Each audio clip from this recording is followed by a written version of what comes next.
यशोमती मैया के नंद लाला।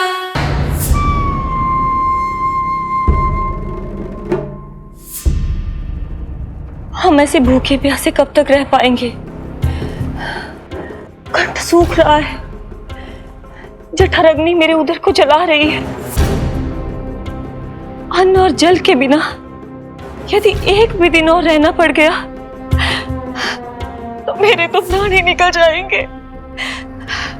महाराज कंस जिस विचारधारा पे विश्वास रखते थे उसे ही भूल गए हैं। वो ये भूल गए हैं कि युद्ध करने के लिए और उसे पराजित करके स्वयं विजयी होने के लिए स्वयं जीवित रहना आवश्यक होता है।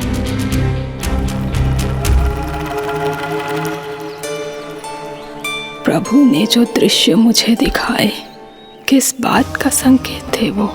क्या मुझे यहाँ आने के लिए प्रेरित करना ही उनकी योजना थी? बहुत सोच विचार के भी ना समझ में आ रहा है।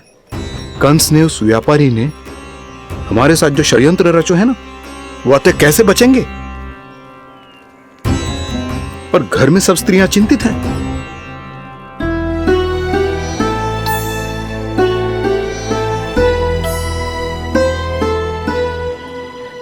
सुनो भाई सब लोग, नंदराज ने निर्णय लियो है कि वो इस बार कंस से मिलने अकेले ही आने वाले हैं।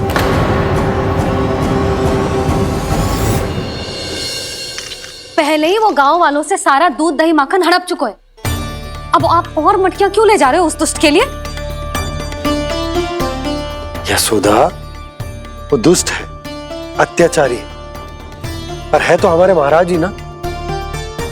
वैसे खाली हाथ थोड़ी ना जा सकते। तुम अपना ध्यान रखना। सुनो जी, मुझे पता है कि मुझे श्री नारायण पे विश्वास रखना चाहिए, बल्कि मैं भी तो यही समझा रही थी इन गोपियों को। पर पता ना क्यों मुझे लग रहा है इसके पीछे उसका कुछ बहुत बड़ा षड्यंत्र है। ना तो आपको अकेले क्यों बुलाता वो? मैं जानता हूं यशोदा, उसने मुझे क्यों बुलाया, पर मैं तुम्हें ना बता सकता। मैं ना चाहता हूं कि तुम चिंता करो।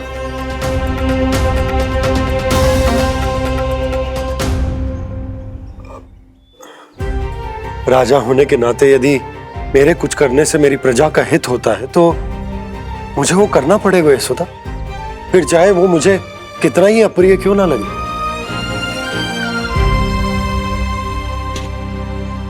हे नारायण, मेरी दुविधा दूर करो। कुछ ऐसा करो कि इन्हें जाना ही ना पड़े उस दुष्ट के सामने।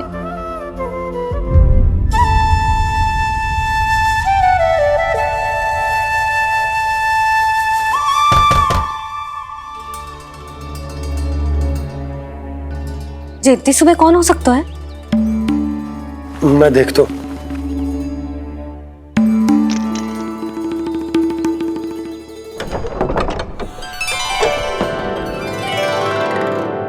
पूर्णा मासी, आप? यशोदा,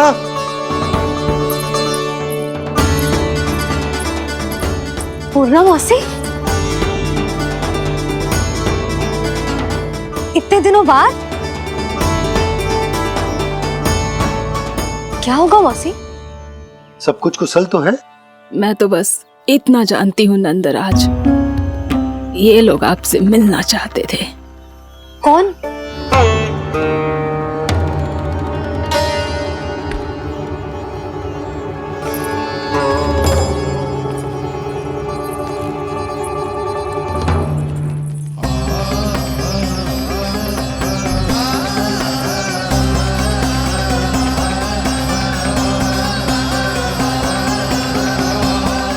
इतनी सुबह आप सब यहाँ? क्या होगा?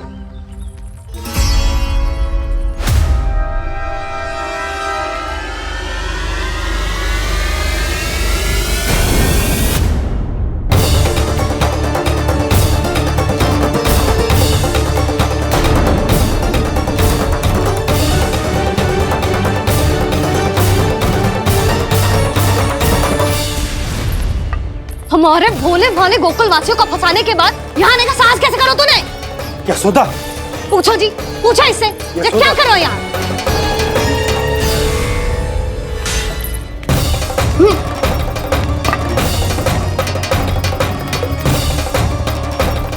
इनकी जे दशा आप सबने तो ना की। नहीं नहीं, इनमें इनका कोई दोष नहीं है। हमारा बस चलता तो इससे भी बुरी दशा करते।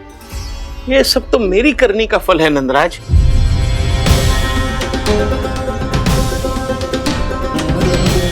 इसे इसके किए का दंड मिल गया है।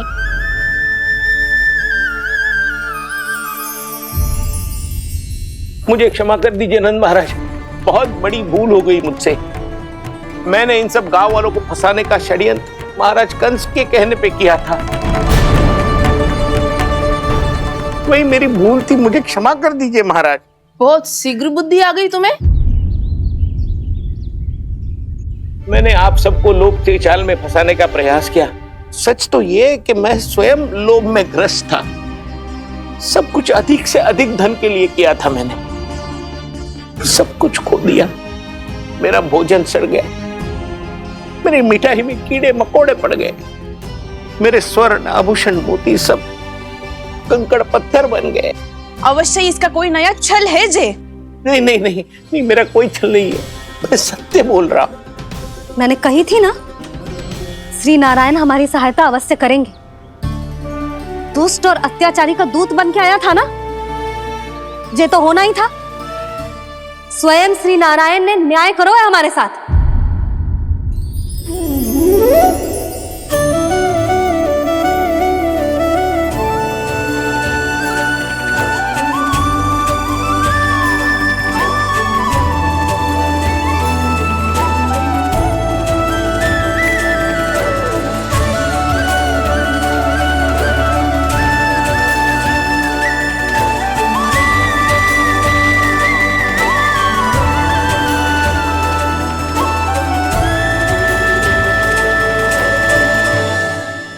आप बिल्कुल सही कह रही है। वैसे तो कर्मों का फल मरने के बाद मिल रहा है, लेकिन आपके श्री नारायण ने मुझे इसी जन्म मेरे कर्मों का फल दे दिया, कर्मों का दंड दे दिया। आपका बहुत बहुत धन्यवाद श्री नारायण, बहुत कृपा की हो आपने। पर इसका अर्थ ये ना है कि हम सबने आपको क्षमा कर दिया है। मैं यहाँ क्षमा के लिए नहीं आया हूँ नंदरानी। तो फिर किस लिए आए हैं? मैं तो इन भोले भाले गोप गोपियों को इनकी शपथ से मुक्त कराने आया हूं। पर इन सब ने वो शपथ अपनी इच्छा से ली थी, आप उसे कैसे मुक्त करा सकते? और एक शपथ दिलवाकर।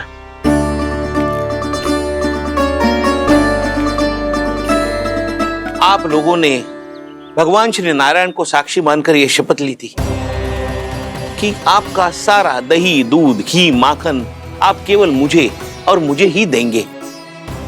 आज उसी भगवान श्री नारायण को साक्षी मानकर मैं आपको शपथ दिलवाता हूं कि आपका सारा दही, दूध, घी, माखन उसमें से एक कण भी आप मुझे नहीं देंगे। प्रतीक्षा क्या कर रहे हो आप सब? शपथ लो। हाँ हाँ,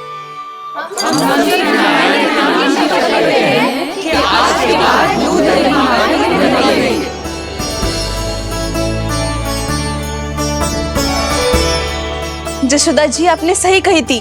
हम बस श्री नारायण पर विश्वास रखें तो सारे कार्य सज जाते हैं। मुझे आशा है कि व्यापारी जी की तरह आप सबको भी अपनी शिक्षा मिल गई होगी। हाँ नंदराज, अब हमें अपनी भूल से सीख मिल गई है। अब हम कभी भी किसी के लोभ के जाल में ना फंसेंगे। जब यहाँ आभास हो जाए वहाँ भूल हुई है तो उसे मान के सीख लेनी चाहिए। हाँ हाँ, इस घटना से मुझे भी सीख मिल गई है। मैं भी जो शपथ लेती हूँ कि आज के बाद सारा का सारा दूध, दही, माखन इस पर सबसे पहला अधिकार गाय के बछड़ों पर ही होगा। सीख समझ सभी ने जैसे ही ली शपथ कि अब लोभ करेंगे ना हानि से भी अधिक मिला है, माखन बह रहा देखो कृष्ण लीला, देखो कृष्ण लीला।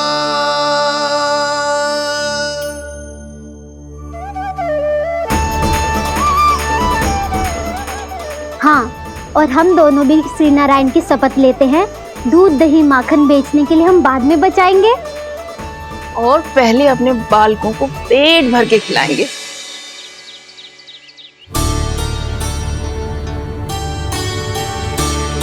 मैया, दादी, शीघ्र चलो।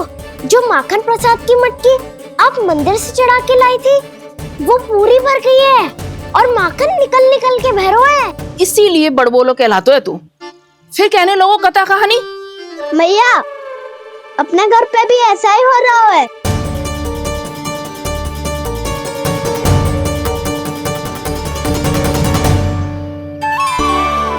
यशोदा, वो देख तुम्हारी माखन की मटकियां।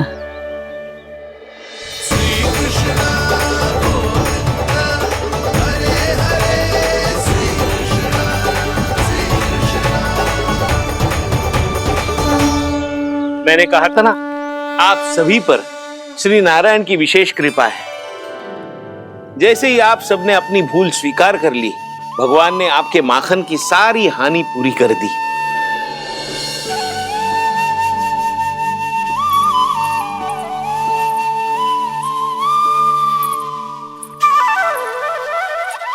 यशोमती मैया के नंद लाला, यशोमती मैया के नंद लाला, यशोमती मैया के नंद लाला, यशोमती मैया के नंद लाला। मैया चलो ना।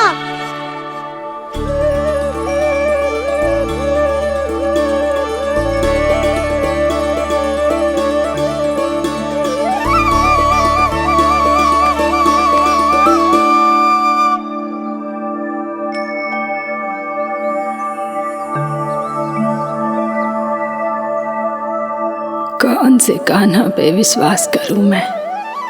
उस सियाने पे जो कुछ ही समय पहले अपनी लीला दिखा रहा था, या उस निर्दोष पे जो आसपास की हर घटना से अनभिज्ञ बैठो है।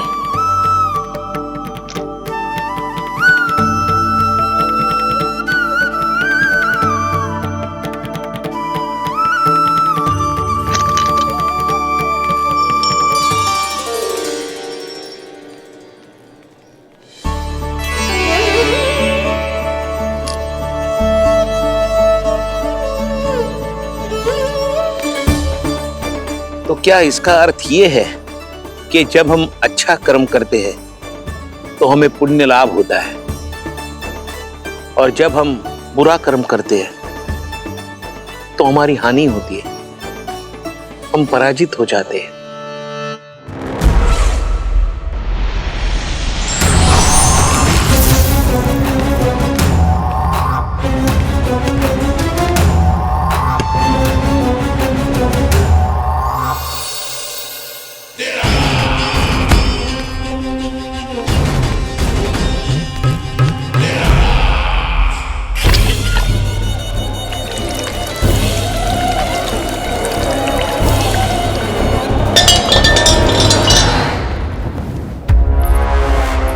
अस्ति प्राप्ति।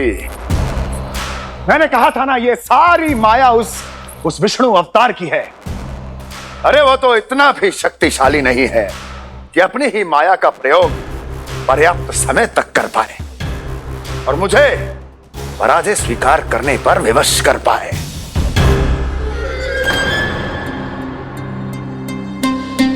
किंतु तुम्हारे मुख की भावभंगिमा तो कुछ और ही कथा कह रही है। क्यों? सत्य कहा ना मैंने। महाराज, सब कुछ पहले जैसा इसलिए हो गया क्योंकि क्या? ये उस विष्णु की माया थी, और क्या? हमने व्यापारी परमानंद को गोकुल भेजा था।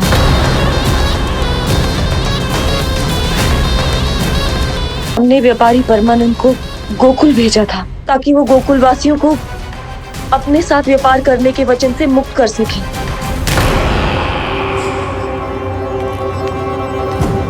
मेरी आज्ञा लिए बिना, मुझे बिना बताए मेरे लिए हुए निर्णय को पलटने का साहस भी कैसे कर लिया तुमने? हमने आपकी ही विचारधारा का अनुसरण किया है महाराज।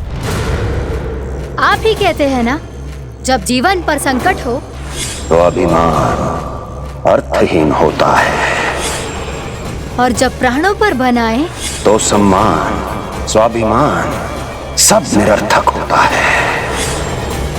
भूख और प्यास से आप तो दुर्बल हो ही जाते महाराज, पर आपकी सेना और सेवक अपने प्राण बचाने के लिए आपसे दूर हो जाते।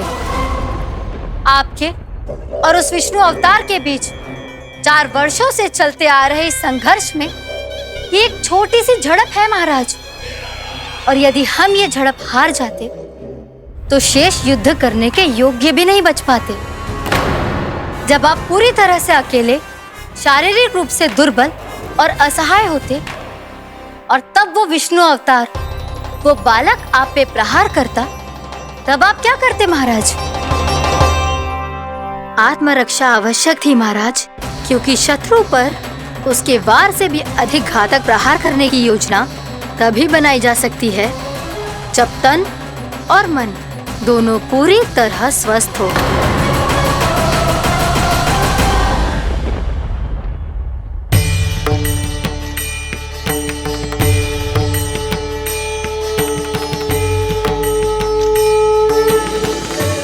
सच्ची बताओ, जैसा आप ही ने कियो है ना? आप बहुत दूर से आई हो ना, भूख लगी होगी। मैं माखन लाऊं? आज पूरे गोकुल में माखन बह रहा है। इसके पीछे आप ही की लीला है ना? मैं अभी माखन लाता हूँ।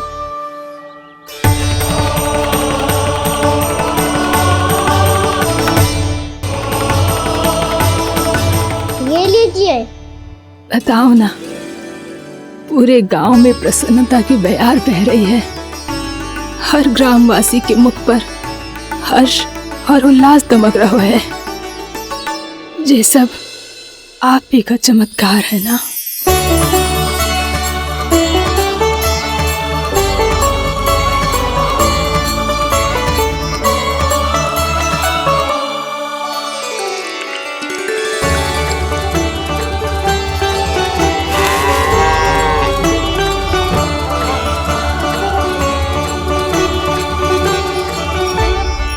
बताओ प्रभु, ये महिमा आप ही की है ना नारायण? ठहरो, मैं आपके हाथों से खिलाऊंगा आपको।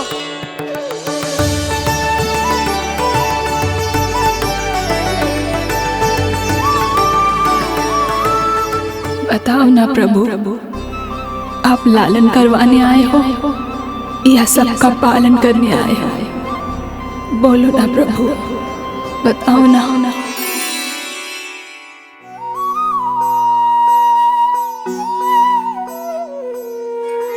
आए हो लालन करवाने या पालन करने आए हो, या जगपाला बन नंद लाला मन को हरने आए हो।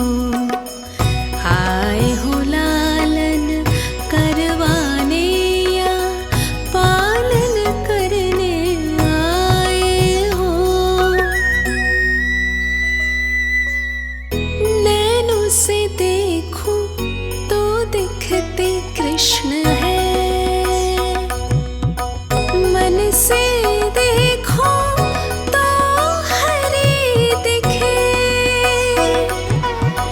अपनी इन लीलाओं के कारण सबके मन हो बसे।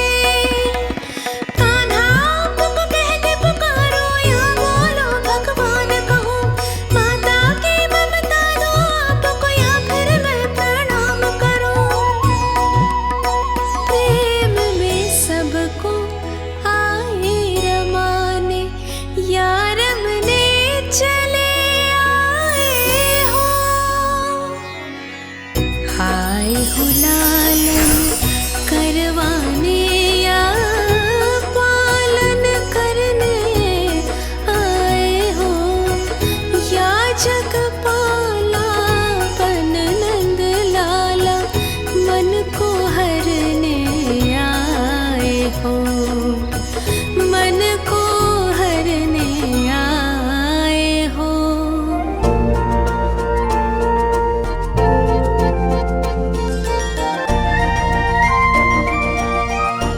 बताओ ना प्रभु, कब दोगे मेरे प्रश्नों का उत्तर?